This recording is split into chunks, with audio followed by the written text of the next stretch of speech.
Hi, my name is Joe Dunehew, and I'll be giving a 5-year financial analysis over Ford Motor Company.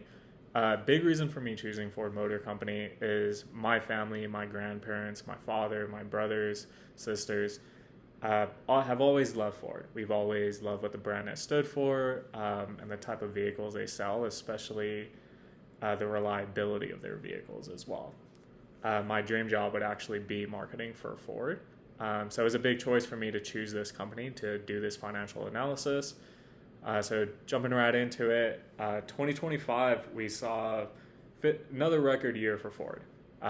Revenue came in at just over 187 billion, and when adjusted for earnings before interest and taxes, we saw that number go down to just over 6.8 billion, and which is great for a company like Ford, for any company really that employs over 169,000 employees.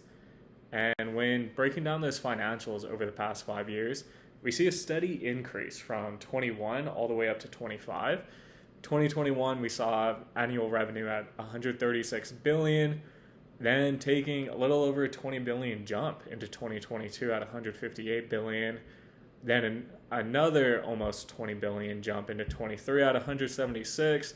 Then we're slowing down a little bit in 2024 at 185 billion, and 2025 ending at 187 billion. So when taking into account from 2021 into 2025, we saw an annual revenue increase of about 37%, which is completely massive. And we see this because Ford typically tries to break these into 3 segments of performance for these 2025 full year results. We have Ford Blue, Ford Pro, as well as Ford Model E. Ford Blue, it's going to be the ICE and hybrid vehicles. Obviously, 2025, we see that earnings before interest and taxes at 3 billion, so a margin of 3%, as well as the revenue having a flat year-over-year rate of about 101 billion. And one of Ford's best sellers is going to be the pickup trucks. The F-Series is the best-selling truck across all car manufacturers. So it's no surprise that we see it at number 1 and number 2 for hybrid pickup trucks in the US. Bronco having record sales, as well as the Explorer. It's the number 1 3-row SUV.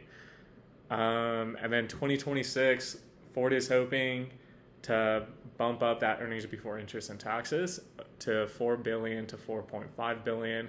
Now, when taking a look at a Ford Pro, their commercial vehicles and services, this is going to have the highest margin. So their earnings before interest and taxes is at 6.8 billion with a margin of 10%.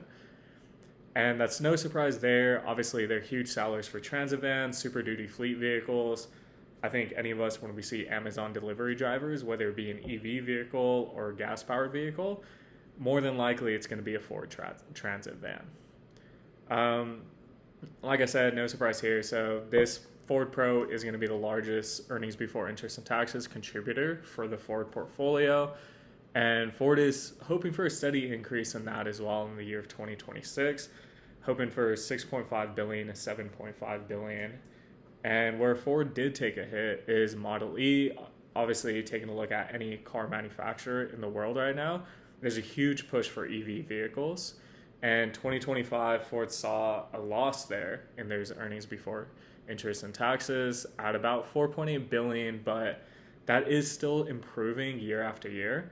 And 2026, they're still hoping that that's going to improve, and they're targeting for a loss of around 4 billion to 4.5 billion. Now, when taking a look at Ford's stock performance over 2022 to February of 2026, obviously they peaked like most companies did in January of 2022, and then we see a huge decline into the end of 2022. Then 2023, 2024, we kind of see it waving around a little bit. And then starting 2025, we start seeing it gradually increase again.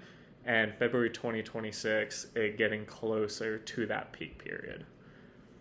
And thank you, and that is the rest of my presentation.